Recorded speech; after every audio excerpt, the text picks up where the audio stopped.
All right, God cares. Part 12, Joseph, part one of Joseph. And there's an awful lot in the Bible about Joseph. He kind of must be important because God spends a lot of print on him. So, for many reasons, we're picking it up here right after Dinah's brothers decided to take the law into their own hands, and so they had to leave. So, for many reasons, it was now time for Jacob and his family to vacate the area. So, under God's direction, he sends them off to Bethel. Genesis 35:1.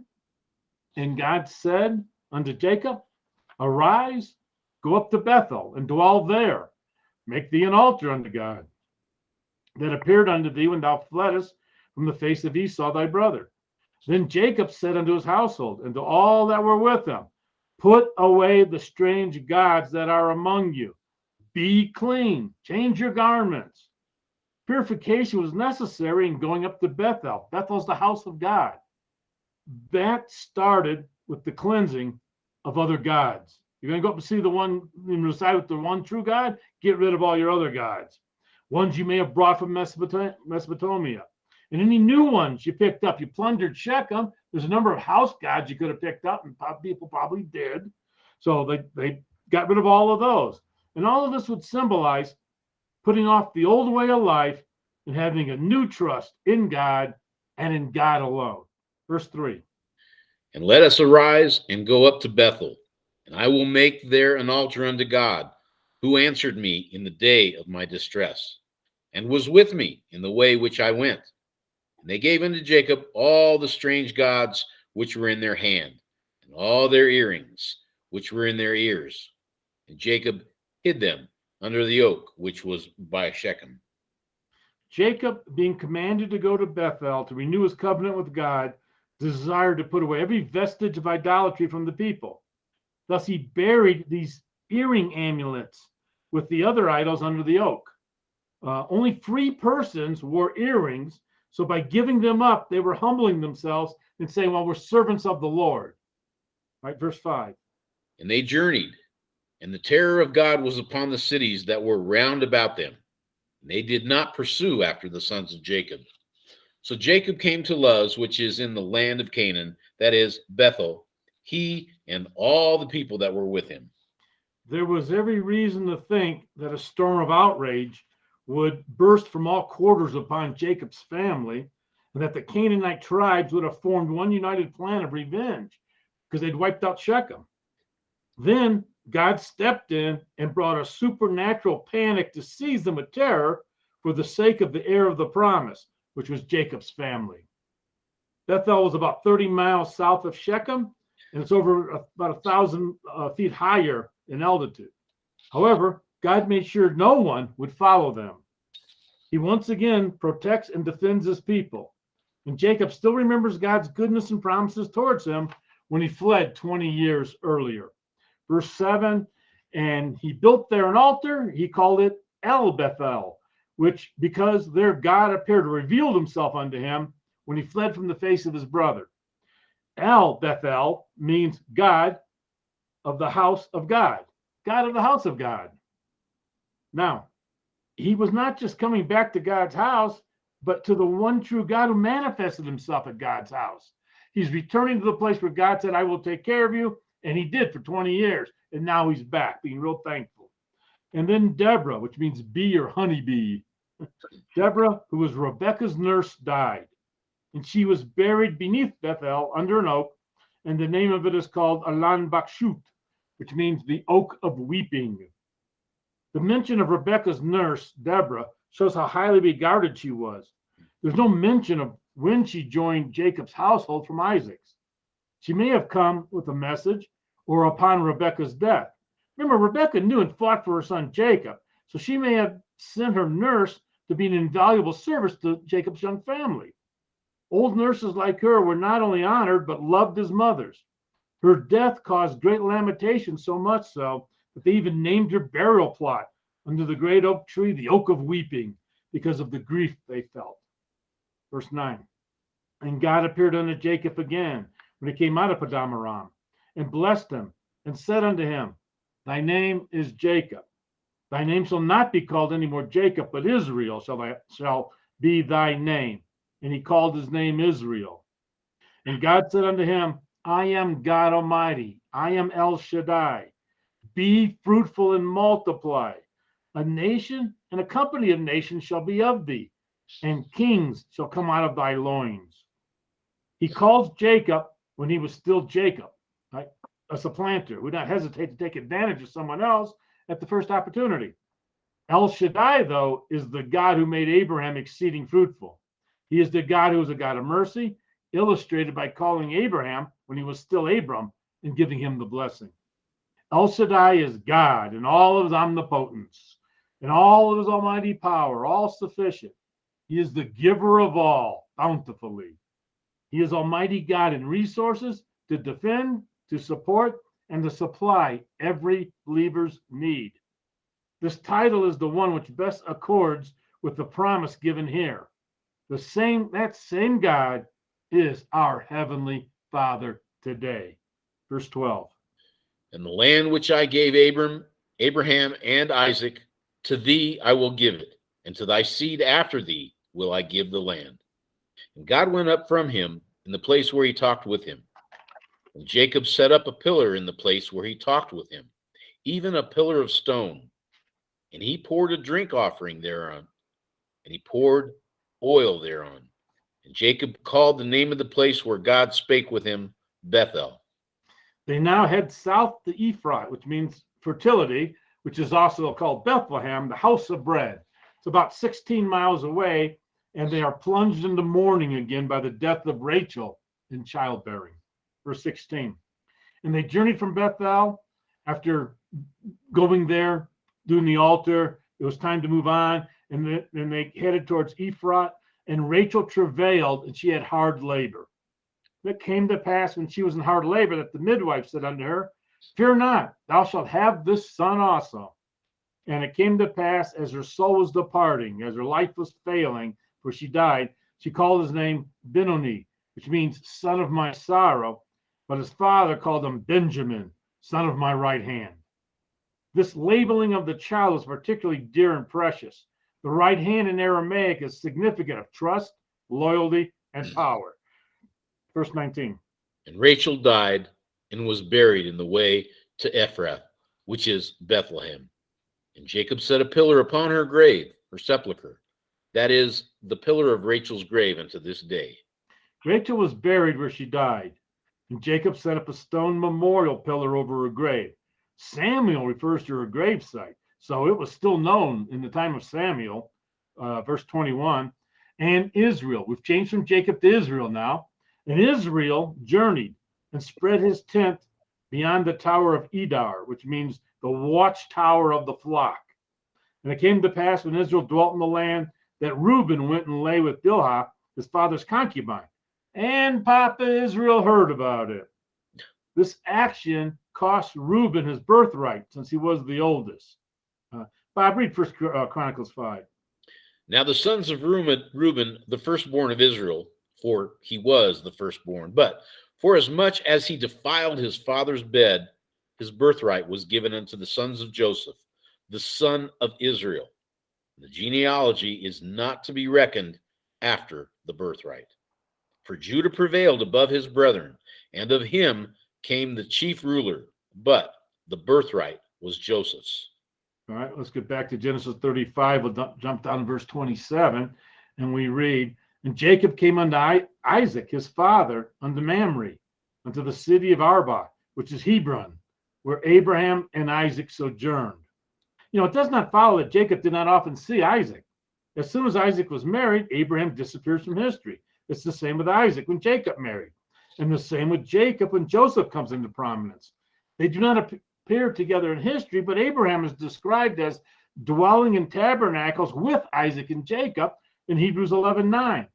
Isaac's 168 years old at this time when Jacob returns. He's going to live 12 more years. And the days of Isaac were 180 years. And Isaac gave up the ghost and died, and was gathered unto his people, being old and full of days. And his sons Esau and Jacob buried him. I think it's great that they put in there that he went and saw Isaac. I mean, he saw his brother Esau already, and now he's seeing his dad in that situation. So, and uh, we go to chapter 36 now. And in chapter 36, verse 1 says, "Now these are the generations of Esau, by the way, who is also called Edom." Remember, Edom means red, and Esau was a red, hairy child when he was born. Genesis 25:25 says, "And the first came out red all over like a hairy garment, and they called his name Esau." Right? So Esau and Jacob had to separate like Abraham and Lot did because God had made them too prosperous to stay in the same area with a limited supply of grassland available for their herds. So what does Esau do in 36:6? And Esau took his wives and his sons and his daughters and all the persons of his house and his cattle and all his beasts and all his substance which he had got in the land of Canaan, and went into the country from the face of his brother Jacob. For their riches were more than that they might dwell together, and the land wherein they were strangers could not bear them because of their cattle. Thus dwelt Esau in Mount Seir. Esau in Edom is Yeah, Edom. Esau is Edom. They keep reminding us of that because Esau is going to settle in the land of Edom. The rest of chapter 36 continues with Esau's line. He was the ancestor of the Edomites who lived in Edom and later became known as Idumeans. Herod the Great was called an Idumean. He was from that area. So because Esau basically was Edom means red, that they lived in the area of Edom. Just like you got Moab, you got Ammon, and all those lands. So those were the patriarchs of those areas. And then all their children and children's children way down the line lived in those areas. So that's all we need to do with Genesis 36. Esau moved away and went to Edom because they were too prosperous. And now we go to chapter 37, verse 1. And Jacob dwelt in the land wherein his father was a stranger, in the land of Canaan. These are the generations of Jacob. Joseph, being 17 years old, was feeding the flock with his brethren. And the lad was with the sons of Bilhah and with the sons of Zilpah, his father's wives. And Joseph brought unto his father their evil report. Joseph, even at so young an age, 17, was given the role of chief shepherd, either because he was the son of the principal wife or he demonstrated superior qualities of character. Since he had this office, he acted not as a tattletale, but as a faithful steward in reporting the scandalous behavior of his brethren. Joseph must have already developed the concern for the true God and for spiritual and moral values. Verse 3, now Israel loved Joseph more than all his children because he was the son of his old age, and he made him a coat of many colors, not pieces. It's not a whole bunch of different pieces sewed together like you're making a quilt. And when his brethren saw that his father loved him more than all his brethren, they hated him, and they couldn't even speak peaceably unto him. Joseph was the firstborn of Rachel, whom Jacob really considered his first wife. The coat had long sleeves and was worn only by princes, noblemen, learned men, and their heirs. These colors signified them as priestly or royal, so it was a token of honor, dignity, and the position they occupy in society. Since they were not working men, they could wear long sleeves. All the working guys, they had short sleeves. They were out there, they had work to do. But the dignitaries would show up with their long sleeve garments. The sleeves and the front parts of the garments are embroidered with silk of diverse colors. Thus, the color is in the embroidery of the garment and not in the material itself. Joseph had already been chosen as Jacob's heir. This was just one of many excuses for his brother's enmity. Now we'll see what else will piss the brothers off, so to speak. Verse 12. And Joseph dreamed a dream. He had a significant dream, and he told it his brethren. And they hated him yet the more. And he said unto them, hear, I pray you, this dream which I have dreamed. For behold, we were binding sheaves in the midst of the field, and lo, my sheaf arose, and also stood upright. And behold, your sheaves stood round about, and made obeisance to my sheaf. And his brethren said unto him, Thou shalt, or shalt thou indeed reign over us? Or shalt thou indeed have dominion over us? And they hated him yet the more for his dreams and for his words. And he dreamed yet another dream, and told it his brethren, and said, Behold, I have dreamed a dream more. And behold, the sun and the moon and the 11 stars made obeisance to me. And he told it to his father and to his brethren. And his father rebuked him and said unto him, What is this dream that thou hast dreamed? Shall I and thy mother and thy brethren indeed come to bow down ourselves to thee, to the earth? And his brethren envied him. But his father observed the saying. And his brethren went to feed their father's flock in Shechem. The vale of Shechem was blessed with much water, so journeying there would be worth the effort. Now, but this verse is one of the 15 extraordinary points of the Sophorim. It could read, they had gone to feed themselves and make merry. They were going to party. They took the sheep, but they were going off, their moral adjustment at the tree of purification had not lasted very long. This adds insight to why Joseph had talked to Jacob about their behavior earlier. Verse 13 tells us, And Israel said to Joseph, Do not thy brother and feed the flocks in italics, so you can admit it because it's not really there. Do not thy brethren feed? Come, and I will send thee unto them. And he said unto him, Here am I. Now, Jacob might have been concerned after what had happened earlier in Shechem. You remember back in verse 12, his brother went to feed the father's flock in Shechem. Well, what had happened in Shechem a few years earlier? So, Dad might have been a little concerned about why they were going over there. So he sent Joseph to check out what was going on. And Jacob was probably concerned that there might be some revenge for Dinah's mistreatment. So he sent Joseph to check on them. Verse 14. And he said he said to him, All right, go, I pray thee, see whether it be well with thy brethren and well with the flocks, and bring me word again. You're a straight shooter. Tell me what's going on. So he sent him out of the vale of Hebron. He came to Shechem. And certain men found him, and behold, he's wandering around in the field. The man says, What are you looking for? He said, Well, I seek my brethren. Tell me, I pray thee, where are they feeding their flocks? And the man said, Oh, they are departed hence. For I heard them say, Let us go to Dothan. And Joseph went after his brother, and that's where he found them, in Dothan, which means twin wells. At least to take them to a place where there's water. And Dothan is on the caravan routes to Egypt. If you're coming through that area, the highway runs right through there on your way to Egypt. Verse 18. And when they saw him afar off, even before he came near unto them, they conspired against him to slay him. They said one to another, Behold, this dreamer, master or lord of dreams, cometh. Come now, therefore, and let us slay him, and cast him into some pit. And we will say, Some evil beast hath devoured him, and we shall see what will become of his dreams.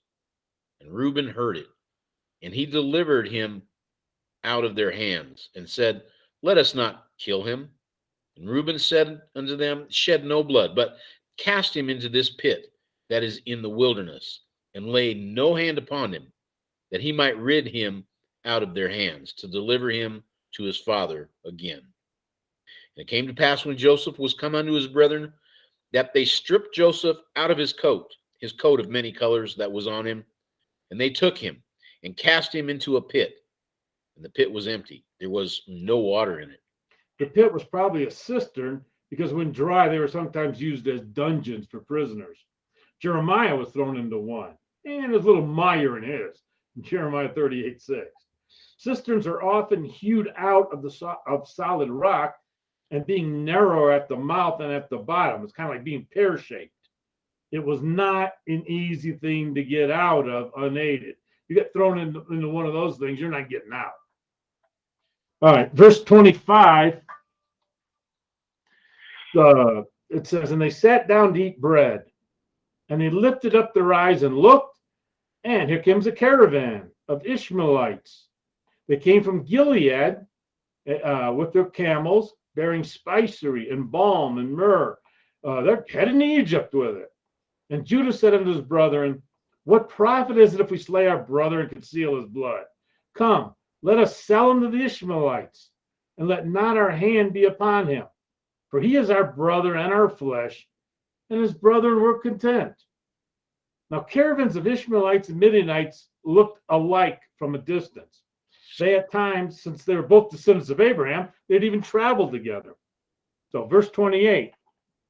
Then there passed by the Midianites merchantmen, and they drew and lifted up Joseph out of the pit, and sold Joseph to the Ishmaelites for 20 pieces of silver, and they brought Joseph into Egypt.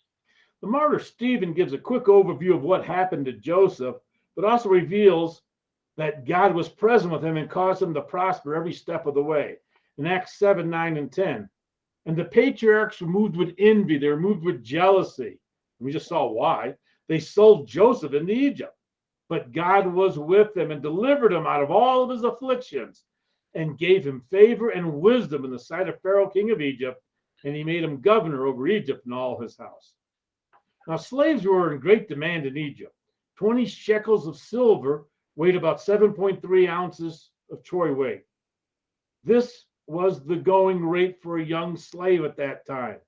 Now, a mature slave was worth 30 shekels of weight. Coins were not utilized until the Persians in the 5th century BC. So they would weigh out a bunch of silver, and that's how they'd give it to them. It wasn't like they would give them a bunch of coins. Coins weren't invented yet. All right, Genesis 37, verse 29. And Reuben returned unto the pit, and behold, Joseph was not in the pit. And he rent his clothes. And he returned unto his brethren and said, the child is not. And I, whither shall I go? And they took Joseph's coat and killed a kid of the goats and dipped the coat in the blood. And they sent the coat of many colors of long sleeves, and they brought it to their father and said, this have we found. Now know whether it be thy son's coat or no. And he knew it, and said, it is my son's coat. An evil beast hath devoured him. Joseph is without doubt rent in pieces. They did not dare bring it themselves. So they sent it by the hand of a messenger, and they faked knowing anything about it by asking, hey, whose tunic is this? Is this Joseph? We just found this thing, on the side of the road. It's interesting. Here's Jacob. He was deceived by the blood of a kid, as he had deceived his father with the skin of a kid earlier. Verse 34, and Jacob rent his clothes, put sackcloth upon his loins, and mourned for his son many days. And all his sons and all his daughters rose up to comfort him, but he refused to be comforted. And he said, for I will go down into the grave unto my son mourning. Thus his father wept for him. And the Midianites sold him into Egypt unto Potiphar, an officer of Pharaoh's and captain of the guard. Now, verse 39:1, we're at the end of 37. Let me read you 39:1. And Joseph was brought down to Egypt, and Potiphar, an officer of Pharaoh, captain of the guard, an Egyptian, brought him from the hand of the Ishmaelites, which had brought him down thither. So the repetition of verses 37, 36, and 39:1 is the author's way of showing that chapter 38 is a parenthesis, it's a figure of speech. Chapter 39 will be a continuation of the historical record, but chapter 38 takes place over a period of some years. But it's placed here to show the strong contrast to Joseph, who endeavored to do that which was right. It also confirms what Joseph had said about his brothers mixing with Canaanite ways and Canaanite religion. There was real danger that they would be absorbed by the Canaanites and lose their place as a chosen people. It gives further reason why God planned for them to go down to Egypt later. So verse 38 is important. So we're going to take a parenthesis here, and we start with verse 1. And it came to pass that time that Judah went down from his brethren, and he turned into a certain Adullamite, whose name was Herah, which meant nobility. And Judah saw there a daughter of a certain Canaanite, whose name was Shua, which meant wealth. And he took her and went in unto her. Like Esau, the son of Jacob, casting off the constraints of his family, married into a Canaanite family. It's not surprising that the family, which sprung from such an unsuitable connection, should be infamous for bold and shameless wickedness. But let's keep reading. And she conceived and bare a son, and he called his name She conceived again and bare another son, and called it Onan. And she yet again conceived and bare a son, and called his name Shelah. And he was at Chezrib, or Achzib, which meant deceitful. I'm living in deceitful. That's better than Sodom, I guess, when she bare him. And Judah took a wife for his firstborn, whose name was Tamar, and that meant palm tree. And Judah's firstborn, was wicked in the sight of the Lord, and the Lord slew him. And Judah said unto Onan, go into thy brother's wife and marry her, and raise up seed to thy brother. Now this was a common law before the Mosaic law given by God at Mount Sinai, which included this. Judah asked Onan to perform the duty of the brother-in-law by marrying Tamar and raising a child who would be an heir of and carry on his line. Since that son would also get the right of the inheritance that belonged to the firstborn, not Onan, the secondborn, he decided not to try to have a son by her. She didn't have any children, he would get the firstborn's inheritance. So he didn't want that. So what does he do? Verses 9 and 10. And Onan knew the seed should not be his, and it came to pass when he went in unto his brother's wife, that he spilled it on the ground, lest that he should give seed to his brother. And the thing which he did displeased the Lord. Wherefore he slew him also. What was evil in the eyes of God was the lack of brotherly love that Onan displayed. Verse 11. Then said Judah to Tamar, his daughter-in-law, remain a widow at thy father's house, till Shelah my son be grown. For he said, lest peradventure he die also, as his brethren did. And Tamar went and dwelt in her father's house. Judah sent Tamar back to Adullam to live in her father's house until Shelah was old enough to marry her.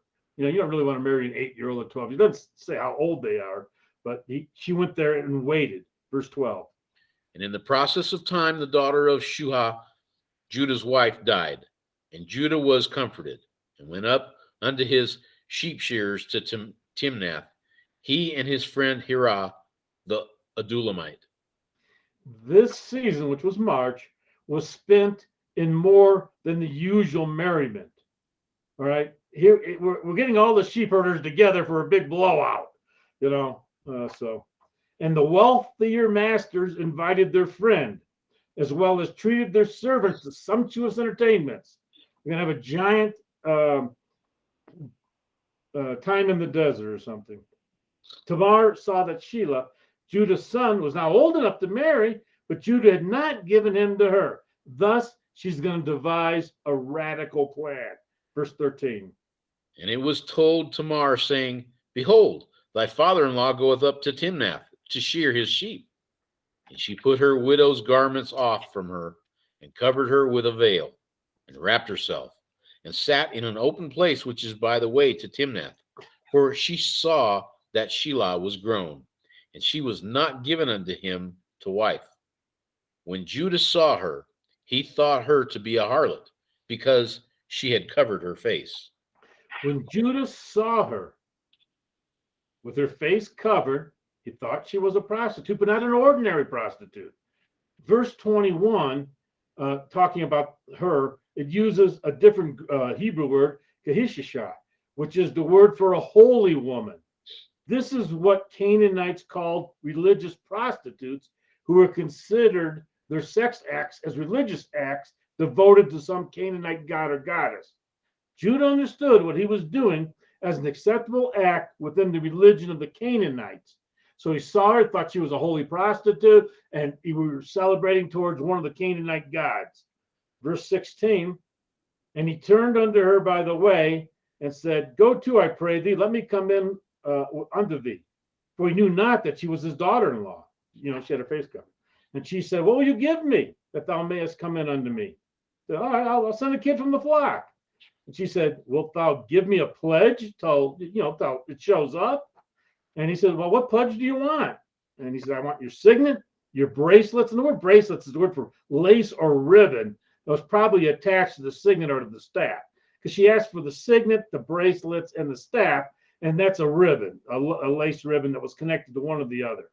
And the staff, so I need the staff. So he gave it to her. Came in under her. She conceived by him.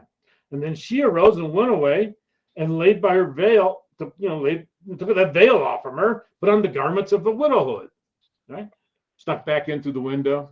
All that, changed her clothes. And Judah sent the kid by the hand of his friend, the Adulamite, to receive his pledge from the woman's hand. But nobody could find her. Then he asked the men of the place, saying, where's the harlot? Here's that word that from in Hebrew in this verse. Where's the religious prostitute that was openly by the wayside? And they said, there ain't one like that around this place. And he returned to Judah and said, I can't find her.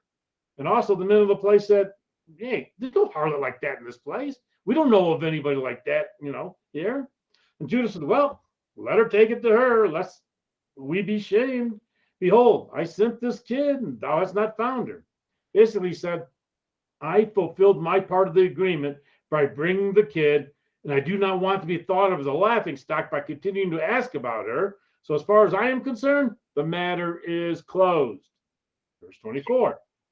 And it came to pass about 3 months after that it was told Judah, saying, Tamar, thy daughter-in-law, hath played the harlot. And also, behold, she's with child by whoredom. And Judah said, bring her forth, and let her be burnt.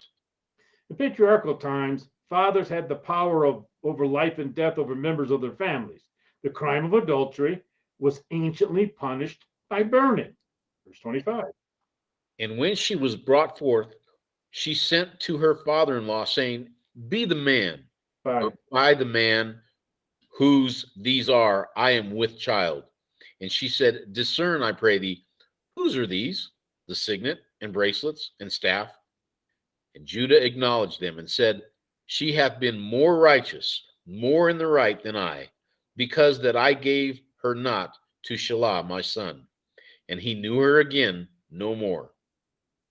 It would seem that Judah could learn a valuable lesson from this experience. Verse 27, it came to pass in the time of her travail that behold, twins were in her womb. And it came to pass when she travailed that one put out his hand. And the midwife took and bound upon her hand with the scarlet threads. Yes, the one came out first. It came to pass that the hand went back in, that behold, his brother came out. She said, wait a minute, how did that happen? How hast thou broken forth? How did you reach, go over your brother to get out? This breach be upon thee. Therefore, they called his name Perez, which means breach, or mighty man, or giant. He was able to reach over. He had long, got over his brother. He breached his brother. That's why he's called a giant. And afterward came on his brother, and he had the scarlet thread upon his hand. So they called him Zara, which was a rising of light, or offspring, or dawn. And the Christ line, and this is why it's in here, the Christ line came through Jacob's son, Judah, and his son, Perez, an individual like Obed, whose mothers were not of Israel. Ruth 4 tells us that, Ruth 4:18. And these are the generations of Perez. Perez begot Hezron, Hezron begot Ram, Ram begot Amminadab, Amminadab begot Nahshon, Nahshon begot Solomon, Solomon begot Boaz, Boaz begot Obed, and Obed begot Jesse, and Jesse begot David. So these two women,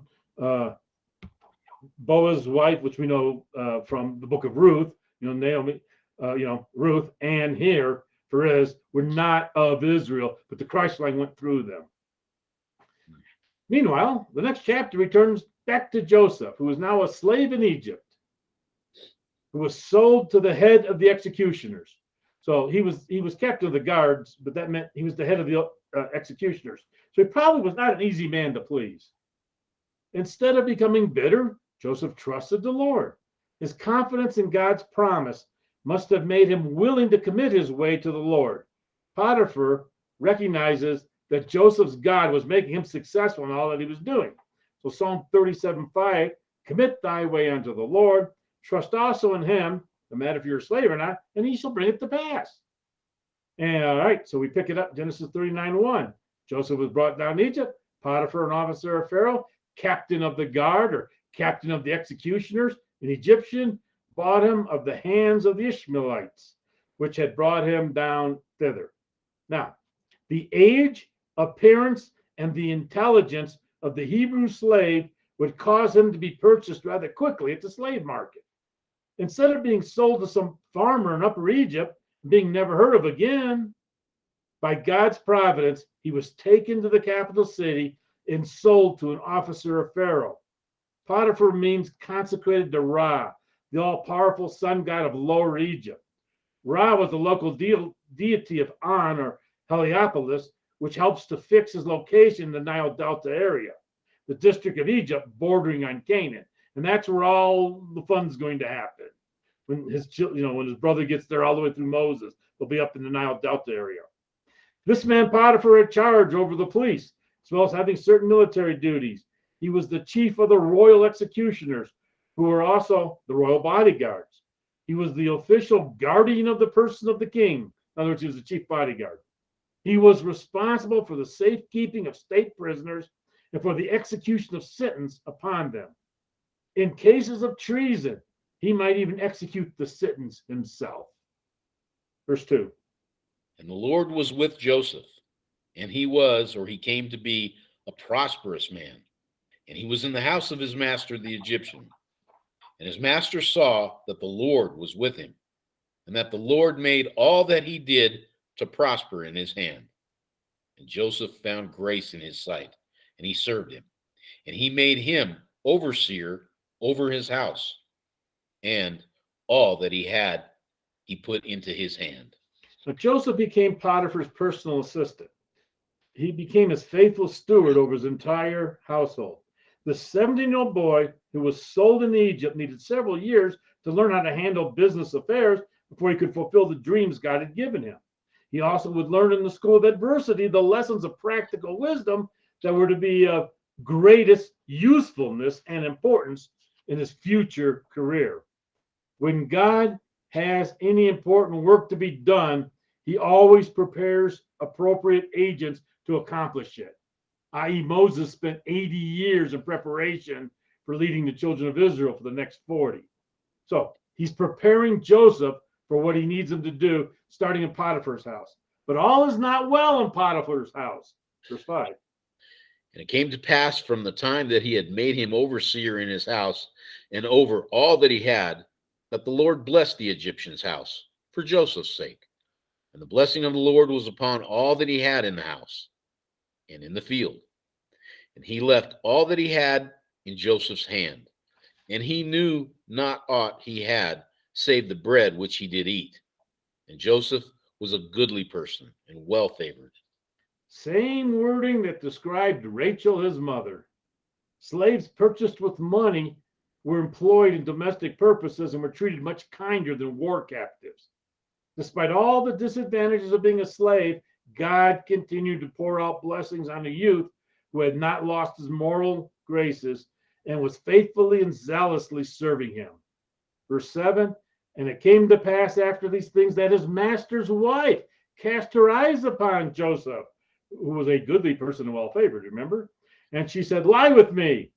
But he refused and said unto his master's wife, behold, my master wottest not what is with me in the house, and he hath committed all that he hath to my hand. There is none greater in his house but me. Neither hath he kept back anything from me but you, because you're his wife. How then can I do this great wickedness and sin against God? Potiphar's wife was probably not worse than many of the same rank, and her infamous advances made to Joseph arose from her superiority of status. Egyptian women were not kept in the same secluded manner as other Oriental nations, so their attitude towards life was freer than other cultures at home and abroad. Thus, the ancient women of Egypt were very loose in their morals. And it came to pass, as she spake to Joseph day by day, that he hearkened not unto her, to lie by her, or to be with her. And it came to pass about this time that Joseph went into the house to do his business, and there was none of the men in the house there within. And she caught him by his garment, saying, Lie with me. And he left his garment in her hand and fled and got him out. And it came to pass, when she saw that he had left his garment in her hand and was fled forth, that she called unto the men of her house and spake unto them, saying, See, he hath brought in a Hebrew unto us to mock us, and came in unto me. He came in unto me to lie with me. And I cried with a loud voice. And it came to pass, when he heard that I lifted up my voice and cried, that he left his garment with me and fled and got him out. And she laid his garment by her until his Lord came home. And she spake unto him according to these words, saying, The Hebrew servant which thou hast brought unto us came in unto me to mock me. And it came to pass, as I lifted up my voice and cried, that he left his garment with me and fled out. She's continually making the point that he was a foreigner, this Hebrew slave, right? He's kind of our enemy anyway, that my husband has brought in just to mock us, you know. So obviously she has to be the one who's telling the truth, because this Hebrew, you know, slave who my husband, you know, of all people, brought him into us. Verse 19, and it came to pass, when his master heard the words of his wife, which she spake unto him, saying, After this manner did they servant to me, that his wrath was kindled. And Joseph's master took him and put him into the prison, a place where the king's prisoners were bound, and he was there in the prison. This was not a common prison. It was the place that state criminals were thrown into, where more strictness and more vigilance would be necessary. This prison was used for detention purposes until the charges against them were investigated. Potiphar ordered that Joseph get the worst treatment he dared, because the power of masters over their slaves was very properly restrained by law. And the murder of a slave was considered a capital offense. Psalm 105, 17 and 18. He sent a man before them, even Joseph, who was sold for a servant, whose feet they hurt with fetters. He was laid in iron. And basically, it reads, whose feet was bound with shackles, his neck was put in a collar of iron. The Tanakh and English Standard Version both say the same thing. His neck was put in a collar of iron. So he was bound with shackles, and then they put a collar of iron around his neck and dragged him away. What an example of suffering according to the will of God. 1 Peter 4:19 says, Wherefore let them suffer according to the will of God, commit the keeping of their souls to him in well-doing, as unto a faithful creator. And that's what Joseph was. God continues to watch over Joseph and to take care of him. Genesis 39:21. But the Lord was with Joseph and showed him mercy and gave him favor in the sight of the keeper of the prison. And the keeper of the prison committed to Joseph's hand all the prisoners that were in the prison. And whatsoever they did there, he was the doer of it. The keeper of the prison looked not on anything that was under his hand, because the Lord was with him. And that which he did, the Lord made it to prosper. The keeper of the prison may have been acquainted with Joseph, which led him to give him responsibilities when normally wouldn't give a relatively new prisoner. It did take time for Joseph to demonstrate to the warden his fine character and abilities to gain the warden's confidence.